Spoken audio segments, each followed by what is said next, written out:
Hello दोस्तों, welcome back to let's tute accountancy. हमने इसके पहले के सेशंस में रेक्टिफिकेशन ऑफ एरर्स का basic and how to rectify errors ये सीखा। Then types of errors and वो एरर्स का ट्रायल बैलेंस पे क्या इम्पैक्ट होता है ये भी समझा। अब आगे बढ़ते हैं। रेक्टिफिकेशन की बात करें तो पहले तो हमें बुक्स ऑफ अकाउंट्स में एरर्स कहाँ हुए हैं वो फाइंड करना पड़ेगा और फिर हम उस एरर्स को रेक्टिफाई कर सकते हैं।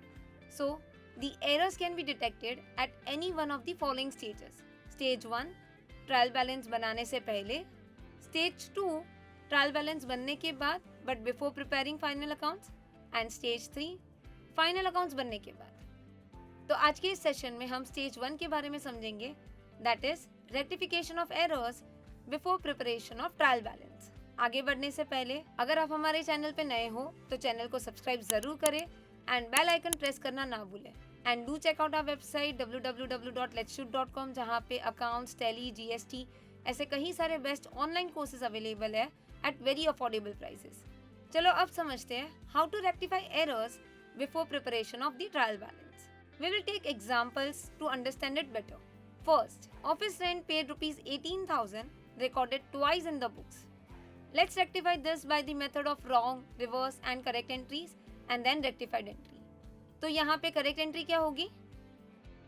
Yes, office rent account debit to cash account 18,000, but यहाँ पे हमने ये एंट्री 2 बार रिकॉर्ड कर दी है। So the wrong entry is office rent account debit to cash account, but amount आएगा 18,000 का डबल 36,000 क्योंकि हमने ये एंट्री 2 बार रिकॉर्ड की है। So the reverse entry is cash account debit 36,000 to office rent account 36,000। अब यहाँ पे cash account debit and cash account credit cancel हो जाएगा बट सिर्फ 18,000 से, एंड अभी भी डेबिट में 18,000 बच जाएगा। Similarly office rent debit credit cancel but credit में 18,000 बच जाएगा। So finally the rectified entry is cash account debit to office rent account 18,000। तो जो एंट्री 2 बार रिकॉर्ड कर दी थी वो एक बार रिवर्स कर दी to rectify that error. We hope ये आपको अच्छे से समझा होगा। ये था डबल साइडेड एरर जिसमें कैश एंड ऑफिस रेंट दोनों अकाउंट्स में एरर थे जो रेक्टिफाई कर दिया।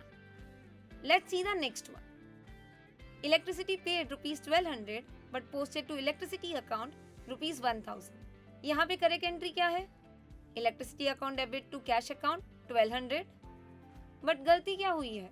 Here the entry is correctly recorded, that is electricity account debit to cash account, but electricity account में 1,200 के बदले 1,000 लिख दिया है and in cash account the amount is correct, क्योंकि क्वेश्चन में बताया है कि इलेक्ट्रिसिटी अकाउंट में पोस्टिंग के टाइम पे एरर हुआ है, 1,200 का 1,000 लिख दिया है, बट इसका मतलब ये नहीं कि कैश अकाउंट में भी गलती है। So the cash account is correctly posted.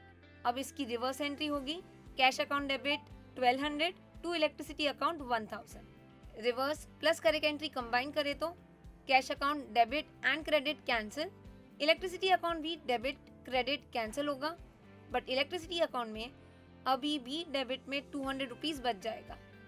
So the rectified entry here is electricity account debit 200 to dash. यहाँ क्रेडिट में कुछ नहीं आएगा since this was just one sided error that affected only electricity account, which means electricity account जो 200 से कम post हुआ था उसको रेक्टिफाई करने के लिए debit that account with ₹200 and nothing in credit क्योंकि क्रेडिट साइड पे कोई मिस्टेक नहीं थी। बट ऐसी एंट्री तो हम रिकॉर्ड नहीं कर सकते जहाँ पे क्रेडिट इफेक्ट ही नहीं है और debit and credit are not equal. तो दोस्तों in such cases we will just write a rectification statement as no entry as it affects only one account, debit electricity account by ₹200। ये समझा आपको? So ध्यान रखो कि अगर रेक्टिफाइड एंट्री में debit amount and credit amount are equal तो rectification entry record होगी, otherwise just write a statement stating कौन से अकाउंट में क्या रेक्टिफिकेशन करना है। Let's see the third example now. Sales book was overcast by ₹750। In last session we have already understood what is undercasting and what is overcasting. तो अब समझते हैं कि उसका रेक्टिफिकेशन कैसे होगा। फ्रेंड्स, सेल्स बुक का टोटल सेल्स अकाउंट में पोस्ट होता है एंड इस एरर की वजह से सेल्स अकाउंट का अमाउंट 750 से ज्यादा होगा सिंस इट इज ओवरकास्ट।